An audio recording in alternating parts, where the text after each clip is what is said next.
बोलो जयकारा बोल मेरे श्री गुरु महाराज की जय। सभी गुरुमुख प्रेमियों से सप्रेम जय सच्चिदानंद।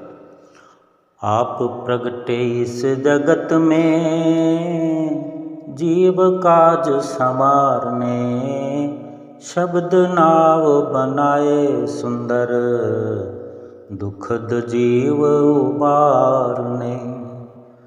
तुझ आगे अरदास हमारी, जियो पिंड सब तेरा, कह नानक सब तेरी वड्याई, कोई नाम न जाने मेरा।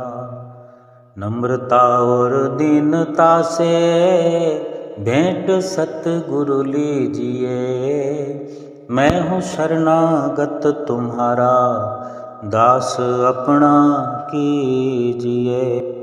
जिंदगी चलती है, चलती रहे।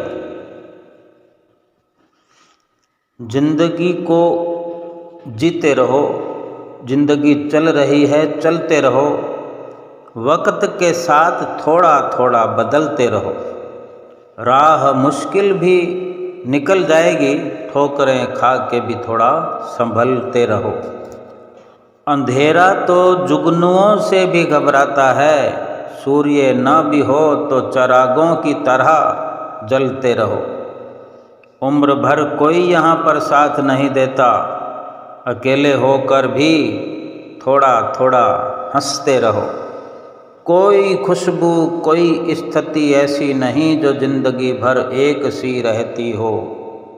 छोटा सा जीवन है तुम्हारा, छोटे से जीवन वाले फूल बनकर महकते रहो।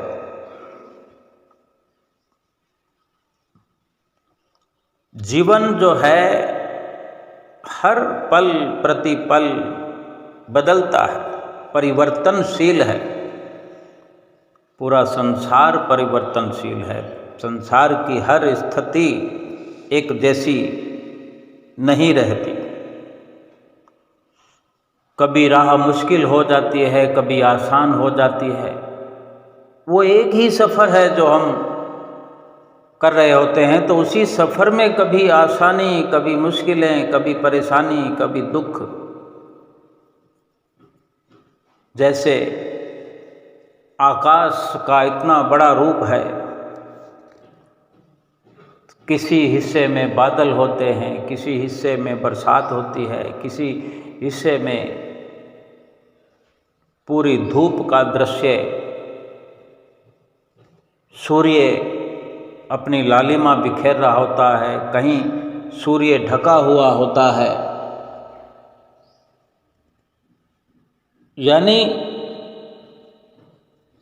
एक मुश्किल हमारे पास आती है तो वो कितनी देर रुकेगी, आखिर उसको अपना डेरा कूच करना पड़ता है, फिर कहीं और चली जाती है, फिर हम मुश्किल से बाहर आ जाते हैं। फिर कुछ समय बाद किसी और रूप में मुश्किल आती है, कोई कठिनाई आती है, कोई परेशानी आती है, कोई ठोकर लगती है। ये सब चलता रहेगा जीवन भर। ये हमारी आँखों के सामने हमें देखना है, अनुभव करना है। अपने सफ़र को रोकना नहीं है, विचलित नहीं होना है। और एक बड़ी बात समझने वाली कि पूरा जीवन कोई हमारा साथ दे दे, बचपन से लेकर अंतिम श्वास तक कोई साथ दे, हमारा साथ देता रहे, देता रहे, ये मुमकिन नहीं है। अपने आप को अकेले देखकर, अकेले समझकर ही हंसना मुस्कराना हमें सीखना चाहिए और हंसना मुस्कराना चाहिए। क्योंकि जब अकेले आए हैं और अकेले जाना भी है, तो फिर अकेलेपन को ही समझने की कोशिश करनी चाहिए कि ये अकेलापन क्या है। विशेषता जीवन की ये है कि जीवन में अच्छाइयों का एक एक तिनका चुनकर जीवन रूपी मकान का निर्माण करना चाहिए। फिर भी अगर कहीं भूल हो गई, अच्छाइयाँ चुनते चुनते अगर कोई बुराई का बीच में प्रवेश हो गया तो याद रखो, बुराई का एक हल्का सा झोंका भी उन अच्छाइयों को चुन चुन कर बनाए हुए महल का निर्माण किया हुआ जो होता है, बुराई का एक झोंका उसे मिटा डालने में काफ़ी होता है। भूले से भी बुराई को ग्रहण नहीं करना चाहिए। भजन में गाते भी हैं कि जितने प्रेमी तेरे मैं सबनों शीश झुकावां, किसे दे औगण कदे न वेखां, गुण लय झोली पावां।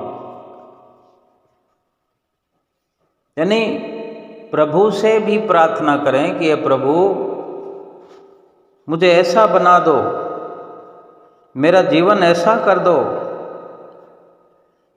कि जितने दुनिया में तेरे प्रेमी हैं, तुझे चाहने वाले हैं, तुझे प्यार करने वाले हैं, मैं उनसे गुण ले ले करके फलता फूलता रहूं, मैं उनको नमन करता रहूं, सबको शीश झुकाता रहूं जो तुझसे प्यार करते हैं। ऐसे गुरमुख प्रेमियों के साथ मेरा संपर्क बना दो, ऐसा संपर्क बना रहे ताकि मैं उनसे अच्छाइयाँ ग्रहण करता रहूं और भूले से भी किसी के अवगुण लेकर अपनी झोली में न डालूं। सतगुरु से प्रार्थना करें, ऐ सतगुरु मेरे दिल में इतनी ममता भर दो कि हद न रहे, यानी कोई किनारा ना हो मोहब्बत का। आपसे ऐसी मोहब्बत करूं मैं, ऐसा सच्चा हार्दिक विशुद्ध प्रेम करूं कि कोई किनारा ना रहे, क्योंकि जहाँ किनारा होता है, किनारे के बाहर फिर उलझन होती है, फिर मुश्किलें खड़ी होती है। यानी कोई ऐसी सीमा ना रखो, असीम प्यार करता चलूं आपके पावन चरणों में, मेरी ऐसी लगन लग जाए कि कोई हद न रहे। विश्वास करने की ऐसी ताकत मुझे दे दो कि फिर कोई शक न रहे, यानी ऐसा अटल विश्वास मुझ में भर दो कि किसी भी परिस्थिति में मुझे कोई संदेह ना हो।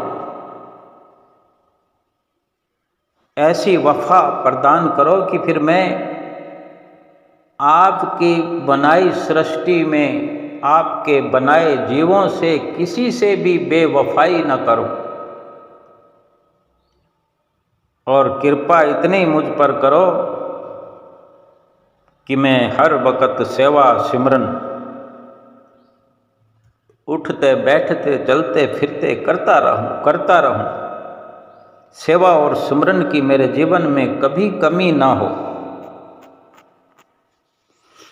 एक प्यारा सा रिश्ता है सतगुरु आपका और मेरा, प्रभु आपने किया है मेरे दिल में बसेरा, ना बिछड़ना मेरे दिल से कभी भी, मैंने डाला है प्रभु आपके दर पर डेरा। ऐसी प्रार्थना एक गुरमुख को अपने जीवन में सदैव करते रहना चाहिए। और जो मान सम्मान की जो चाहत है, बड़ा बनने की जो चाहत है, किसी के आगे अपने आप को प्रकट करने की चाहत है, ये कभी एक गुरमुख के जीवन में नहीं आनी चाहिए। हमारे नैना अभिराम हृदय सम्राट श्री परमहंस अद्वैत मत के दूसरे शहंशाह दूसरी पातशाही गुरु महाराज जी की जीवन कथा में वर्णन आता है कि दूसरे पातशाही गुरु महाराज जी जब 9 वर्ष की आयु में कदम रखे हुए थे, 9 वर्ष के हुए, तो एक दिन कुछ व्यक्तियों ने आप जी को प्यार से अपने पास बिठा लिया, अपनी अपनी बंद मुट्ठी करके। कभी कोई पूछता कभी कोई पूछता, मुट्ठी बंद करके कि आप बताओ हमारी मुट्ठी में क्या है।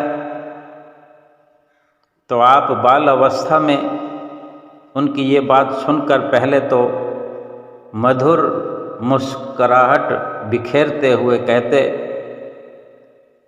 कि इस मुट्ठी में ये वस्तु है, और जब मुट्ठी को खोलते तो वही निकलता उनकी मुट्ठी में। बार बार वो लोग ऐसा देखकर हैरान होते रहते।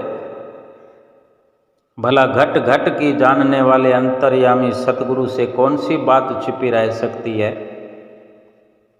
बेशक उम्र बाल्यकाल की हो, लेकिन जो जन्मजात अवतारी पुरुष हों उनकी सिफत तो बाल्य अवस्था में ही झलकती है। इस प्रकार कई समय तक ये लीलाएं होती रहीं और लोग आप जी से इस प्रकार जानकारियां हासिल करते रहे और आपका साथ प्राप्त करते रहे। लेकिन श्री गुरु महाराज जी को इस प्रकार, क्योंकि जब आप सच्ची बात बताते थे कि इस मुट्ठी में यह है, तो फिर लोग बढ़ चढ़ करके प्रशंसा करते थे। आपको प्रशंसा सुनना अच्छा नहीं लगता था, इसलिए आप प्रशंसा करने वालों से दूर रहते थे, दूर भागते थे, बचते रहते थे। लेकिन कोई कितना भी भागे, सच्चाई कभी छुपती तो नहीं। आपकी प्रशंसा, आपकी ऐसी चमत्कारी घटनाएं जगह जगह पर होने लगी। तब आपने ऐसी अवस्था में एकांत में बैठना शुरू कर दिया, यानी कहीं कोई ना हो ऐसी एकांत जगह ढूंढते और वहाँ पर बैठना प्रारंभ कर दिया। फिर भी अगर कोई ऐसा अवसर आदर मान करने वाला आता, कोई आदर सम्मान करने लगते, तो आप वहाँ से तुरंत ही चल पड़ते। ये महापुरुष सदा मोह माया में सोए हुए, मोह की निद्रा में सोए हुए जीवों को जगाने के लिए आते हैं। कई बार दूसरी पातशाही गुरु महाराज जी इस अवस्था में ठिठुरती हुई ठंड के दिनों में भी लोगों के घरों में जाकर सुबह कहते, उन्हें उठाकर कहते, भाई निद्रा छोड़ो, आलस छोड़ो, जाग जाओ, मंदिर गुरुद्वारे में जाकर के सत्संग सुनो। अब हम स्वयं विचार करें कि वक़्त के महापुरुष ही इस दुनिया में आते हैं और बाल्यकाल से ही अपनी लीलाओं का हम पर ऐसा खास असर छोड़ते हैं कि उनकी लीलाओं से हम प्रेरित होकर के भक्ति की राह पर अग्रसर होते हैं। हमें इस जीवन में चलना सिखाते हैं, भक्ति परमार्थ की राह पर चलाते हैं। संसार में भी किस प्रकार के साथ जीना है ये भी हमें बखूबी समझाते हैं। एक पंचम पातशाही गुरु महाराज जी की पवित्र लीला है कि श्री गुरु महाराज जी जैसे कि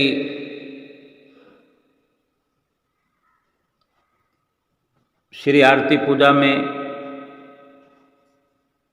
श्रीकार में विराजमान होकर जाते हैं, चाहे सुबह का समय हो या संध्या वेले का समय हो। एक गुरुमुख लड़का था जो अंदर सेवा करता था, तो श्री गुरु महाराज जी के कमरे में उसकी सेवा होती थी। बड़ा भागों वाला वो प्रेमी लड़का था कि इतनी नज़दीकी किसी भागों वाले प्रेमी को ही मिलती है। सुबह शाम की आरती के लिए जब श्री कार में सवार होकर श्री गुरु महाराज जी श्री आरती के लिए श्री मंदिर जी में जाया करते, तो उसके पश्चात वो लड़का भी अपनी सेवा को समेट करके श्री आरती में जाया करता था। एक बार श्री गुरु महाराज जी ने, पंचम पातशाही जी ने अपनी मौज में आकर उस प्रेमी लड़के को अपने पास बुलाया और बड़े प्यार से फरमाया, बड़े प्रेम से फरमाया कि अगर कभी कोई तुमसे सहायता मांगे और अधिक ज़रूरत में हो, परेशानी में हो, उसे तुम्हारी ज़रूरत हो, तुम उसकी सहायता करने में अगर सक्षम हो, जो उसे सहायता चाहिए वो तुम अगर कर सकते हो, तो और वो समय तुम्हारे आरती पूजा का हो, नित्य नियम का हो, भजन अभ्यास का हो, तो ऐसी अवस्था में तुम अगर उस व्यक्ति की मुसीबत की घड़ी में सहायता ना करके, जो तुम आसानी से कर सकते हो, वो सहायता ना करके अपने नियमों को पूरा करने के लिए उसकी सहायता को छोड़कर नियमों की पालना करोगे, तो मालिक की दरगाह में ये स्वीकार नहीं होगी। ये नित्य नियमों की पालना पूर्ण रूप से स्वीकार्य नहीं है, क्योंकि तुम्हारा पहला जो फर्ज है, कर्तव्य है, वो किसी की सहायता करना है, किसी दुखी परेशान का दुख दूर करना है। ये पहला कर्तव्य है, ये भक्ति का पहला नियम है। और उससे गुरु महाराज जी ने कहा, प्रेमी इन वचनों को सदा याद रखना। तो ये बात उस गुरुमुख बालक ने दिल में अच्छी तरह लिख लिया। थोड़े दिन व्यतीत हुए जब श्री गुरु महाराज जी श्री कार में विराजमान होकर अंदर से हवेली की ओर से श्री कार में विराजमान श्री कार बाहर आई, तो सेवा कुछ अधिक होने के कारण उस गुरुमुख को श्री आरती पर जाने के लिए थोड़ी देर हो गई, जो कि पहले हमेशा श्री कार के तुरंत बाद रवाना हो जाता था श्री आरती के लिए। एक दिन देर हो गई और फिर तेजी से भागता हुआ मंदिर की तरफ जा रहा था, क्योंकि गुरुमुख के लिए, प्रेमी के लिए नित्य नियमों की पालना की कितनी महत्वता है, ये गुरुमुख प्रेमी जानता है। एक तो इतनी कठिन सेवा, कठिन अधिक समय तक सेवा, और फिर देर हो जाना और फिर भाग कर आरती पर पहुंचना, इससे ही समझ में आता है कि कितनी गुरुमुखता है। लेकिन श्री गुरु महाराज जी भी अपने ऐसे गुरुमुख प्रेमियों को समय समय पर सचेत करते रहते हैं। जब वो भाग कर जा रहा था, एक तो आरती मंदिर दूरी पर बना हुआ है श्री आनंदपुर में, जबकि श्री प्रयाग धाम में तो बहुत नज़दीक है। अगर भाग कर कोई जाए तो 2-3 मिनट में श्री अंदर से श्री मंदिर में पहुंच सकता है, लेकिन श्री आनंदपुर में दूरी अधिक है। तो जब वो भागते हुए मोती बाग के साथ वाले रास्ते पर, जहाँ मोड़ है, जहाँ से सामने वाला बड़ा गेट नज़र आता है, तो उस मोड़ पर श्री शांति भवन के पास वाले मोड़ पर पहुँचा तो एक वृद्ध भगत जी जो बहुत धीरे धीरे चल रहे थे, उसने आवाज़ लगाई, बेटा सुनो, बेटा सुनो जरा, बहुत प्यास लगी है, क्या तुम मुझे पानी पिला सकते हो? अब ऐसी अवस्था में कोई भी होगा तो कोई रुकना नहीं चाहेगा, क्योंकि वो लड़का, वो प्रेमी भी श्री आरती के लिए पहले से लेट हो चुका था। और आरती में अगर 5-10 मिनट की लेट हो जाए, 10 मिनट में तो आरती विनती दोनों ही पूरी हो जाती है। तो पहले से ही वो लेट हो रहा था। उसने उस बाबा से कहा, बाबा जी वो सामने श्री शांति भवन के पास पानी के नल लगे हुए हैं, आओ वहाँ पर जितना चाहे पानी पी लो। लेकिन वो बाबा जी बोले, मुझे अभी बहुत प्यास लगी है और मैं वृद्ध होने के कारण चल नहीं पा रहा हूँ, गला सूख रहा है, क्या तुम अभी मुझे यहीं पानी पिला सकते हो? तो लड़का सोच में पड़ गया, क्या करूं? आरती का ख्याल आता है हर किसी को ऐसे वक्त में। फिर अचानक से उसने जो कुछ दिन पहले श्री गुरु महाराज जी के वचन अपने दिल पर लिख लिए थे, वो उसे महसूस होने लगे, दिखने लगे, पढ़े जाने लगे। वो दिमाग में वो वचन उतर गए कि कुछ दिन पहले के श्री वचन जो थे वो याद आ गए कि अपने नित्य नियम से पहले किसी ज़रूरतमंद की ज़रूरत हो तो मदद करना चाहिए, नहीं तो फिर किसी की मदद को ठुकरा कर वो नियम स्वीकार नहीं होगा। तो ये जब वचन याद हो आए तो वो बाबा जी को कहकर कि मैं अभी आता हूँ पानी लेकर, और भाग गया, भागा गया और शांति भवन में गिलास ढूंढने लगा, मगर उसे वहाँ पर गिलास मिला नहीं। फिर मजबूर होकर जहाँ पानी के नलके लगे हैं वहाँ गया, शायद कोई पानी के लिए पात्र मिल जाए। तो वहाँ प्लास्टिक की एक खाली बोतल मिली, जिसे उसने अच्छे से साफ़ किया, धोया, और ठंडा ठंडा जल, श्री गुरु महाराज जी की तो असीम कृपा है कि जगह जगह पर पानी की व्यवस्था है, वाटर कूलर लगे हुए हैं, ठंडा पानी, ताज़ा पानी, सब प्रकार का पानी मिलता है। तो ठंडा जल लेकर उस वृद्ध बाबा के पास पहुंचा, जो अभी अभी धीरे धीरे चलते हुए जहां अशोक के वृक्ष लगे हैं वहाँ पहुँच रहे थे बाबा जी। तो वो पानी बाबा जी को पिलाया, तो बाबा ने पानी पिया, बस थोड़ा सा ही पिया। लड़के ने पूछा, क्या हुआ बाबा जी, आपको तो बहुत प्यास लगी थी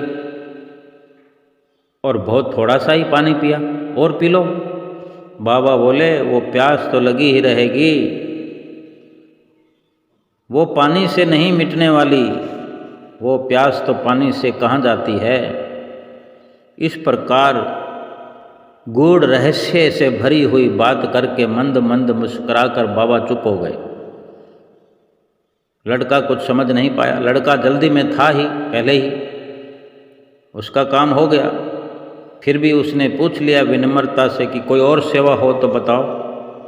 बाबा ने कहा, मैं चल नहीं पा रहा हूँ, मंदिर तक जाना चाहता हूँ। अब लड़का इसमें असमर्थ था। उसने कहा, अगर मेरे पास कोई गाड़ी होती, स्कूटी, मोटर बाइक, साइकिल कुछ होती तो मैं आपको बिठा के ले जाता। तब बाबा ने कुछ नहीं कहा और लड़का फिर वहाँ बाबा को नमस्कार करके आगे चलने लगा दौड़कर। जो ही चलने लगा तो उसका ख्याल आया कि 2 कदम आगे दौड़ने पर ही ख्याल आया कि ऐसे लग रहा था कि उसको अंदर से कोई आवाज़ आई है। अंदर से उसे महसूस हुआ कि ये कोई श्री गुरु महाराज जी तो नहीं इस रूप में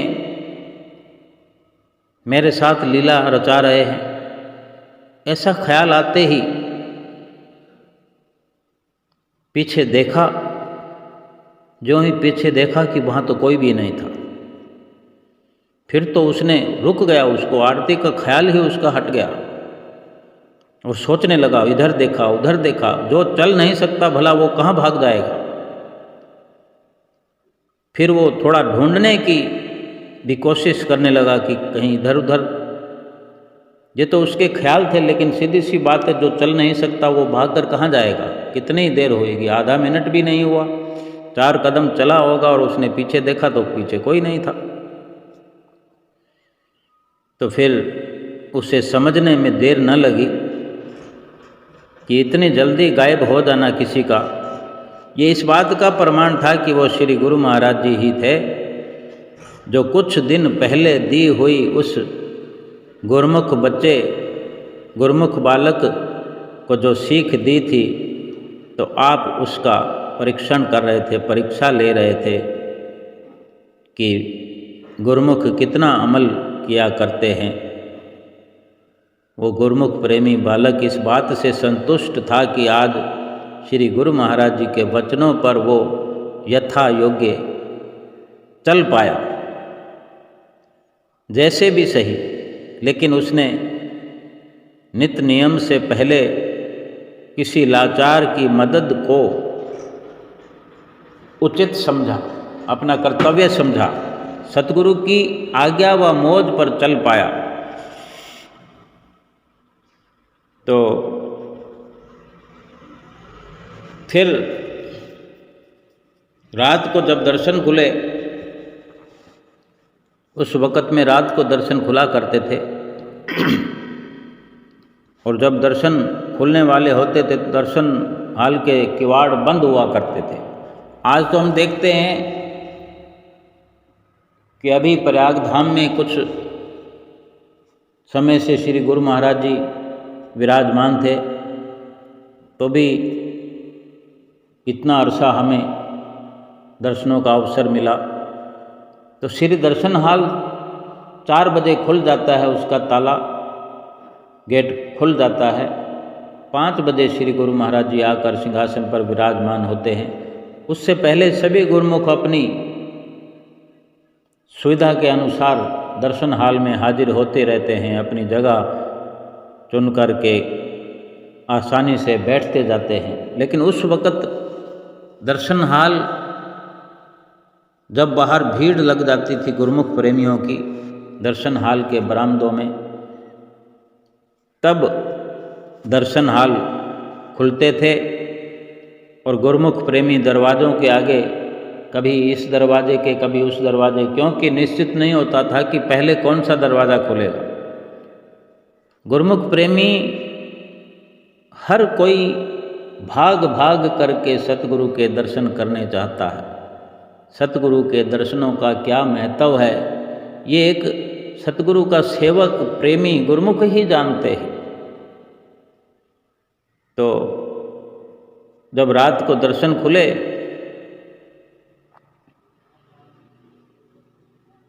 तो कुछ देर बाद श्री गुरु महाराज जी के सामने जब अंदर सेवा करता था तो वहाँ सिंहासन के आसपास भी कई काम होते हैं, तो उधर कहीं किसी सेवा के कारण जाना पड़ा। तो श्री गुरु महाराज जी ने देखा और उसने भी श्री गुरु महाराज जी को दर्शन करने की इच्छा से जो देखा, एक झलक देखा, तो श्री गुरु महाराज जी मुस्कुरा रहे थे और उस मुस्कुराहट के साथ ही बड़े प्रेम से इशारा करके उसको अपने पास बुलाया, उस लड़के को, प्रेमी को, और उसका हाथ पकड़ लिया और 2-4 बार उसका हाथ झटक कर, बाजू पकड़कर उसको खुशियां बरसा रहे थे और फरमाया, पास हो गया, पास हो गया, पास हो गया। बस इतना ही कहा और गुरुमुख प्रेमी ने, उस कम उम्र के प्रेमी ने श्री गुरु महाराज जी के आगे दंडवत प्रणाम कर दिया। उसको हुक्मनामा देकर गुरु महाराज जी ने उठाया, बहुत आशीर्वाद दिया। अब ये हमारे महापुरुषों के इशारे जिस भी प्रकार से हमें मिलते हैं, ये हमारे लिए, हम सब के लिए एक सीख मिल रही है कि हमें सबके काम आना चाहिए। ज़रूरत के समय ज़रूरतमंद की मदद करनी चाहिए। अगर हम आसानी से किसी का दुख दूर कर रहे हैं, अगर हम दरबार में रह रहे हैं, दरबार में आए हुए हैं, दरबार में ही एक मर्यादा है। और कई बार ऐसा अवसर होता है जब सत्संग समाप्ति पर दर्शन हाल की जो दर्शनों का कार्यक्रम समाप्त होता है, भीड़ के अंदर हम भागे जा रहे होते हैं, कईयों को हमारे धक्के भी लग जाते हैं, तो हमें खासकर मदद करने से पहले तो ये ध्यान रखना चाहिए कि हमारी वजह से कोई उलझन में ना फंस जाए, हमारी वजह से कोई गिर ना जाए, हमारी वजह से किसी को धक्का ना लग जाए, किसी का दिल ना दुख जाए। मदद करने की बात तो इसके बाद आती है। मदद करने के लिए समय चाहिए होता है, लेकिन समय से पहले हमारी विचारधारा हमें ऐसी शुद्ध बना कर के रखनी चाहिए कि ये श्री गुरु महाराज जी के वचन हमारे लिए होते हैं कि हमारा कर्तव्य हमें याद दिलाते हैं। और हम यदि किसी का थोड़ा सा भी दुख दूर करते हैं, क्या हो गया अगर किसी को हाथ पकड़ अंदर से बाहर निकाल दिया, दर्शन हाल से बाहर ले आए, भीड़ से बचा कर ले आए, या बाहर से किसी को हाथ पकड़कर बुजुर्ग को अंदर ले गए, उसको सुरक्षापूर्वक, सुविधापूर्वक बिठा दिया दर्शन हाल में, तो ये कोई बहुत बड़ी बात नहीं है, लेकिन सतगुरु की प्रसन्नता होती है। अगर किसी की इस प्रकार मदद करते हैं, सतगुरु के वचनों की पालना करते हैं, तो इससे भक्ति बनती है। और जहाँ जहाँ भक्ति बनती है, वहाँ वहाँ सतगुरु का आशीर्वाद मिलता है। सतगुरु का आशीर्वाद जिसे मिलता है तो सतगुरु की प्रसन्नता भी मिलती है। अब सतगुरु की प्रसन्नता मिल जाए, सतगुरु का आशीर्वाद मिल जाए, भला और क्या चाहिए। सतगुरु की प्रसन्नता पाने के लिए ही तो ये सब प्रयास गुरुमुख करता है। कभी कुछ अड़चन भी आ जाती है, किसी से कुछ क्रोध करना पड़ जाता है, अगर ऐसी अवस्था भी अगर आ जाए, क्रोध करने से पहले अनेक बार हमें विचार करना चाहिए। अगर क्रोध नहीं करेंगे तो जीवन अमृत बन जाएगा। कि कई बार हमें किसी का टिप्पा लग जाता है, किसी की वजह से धक्का लग जाता है, तो हमें क्रोध आ जाए, बजाय क्रोध करने के, बिना क्रोध के ही वो क्षण हम व्यतीत करें, जीवन अमृत बन जाएगा। अगर क्रोध को नहीं छोड़ेंगे तो जीवन बोझा बन जाएगा, बोझा। दूसरों को दुखी करना नहीं, दूसरों को दुखी करके जो सुखी रहने की अभिलाषा करता है वो स्वार्थी होता है। आलस को त्याग कर सदैव सचेत रहिए। अगर आलस को त्याग करेंगे, क्रोध को दूर करेंगे, सचेत होकर रहेंगे, सफलता हमारा द्वार खटखटाने लगेगी। महापुरुष फरमाते हैं कि किसी अच्छे से तो हर कोई अच्छाई करता है, अच्छे के साथ तो अच्छा व्यवहार हर कोई करता है, लेकिन बुरे से भी अच्छाई करने वाला ही सही मायने में गुरमुख होता है, संतों का सेवक होता है, सज्जन पुरुष कहलाता है। जैसे फरमान भी है, भलियन से ती भला करे,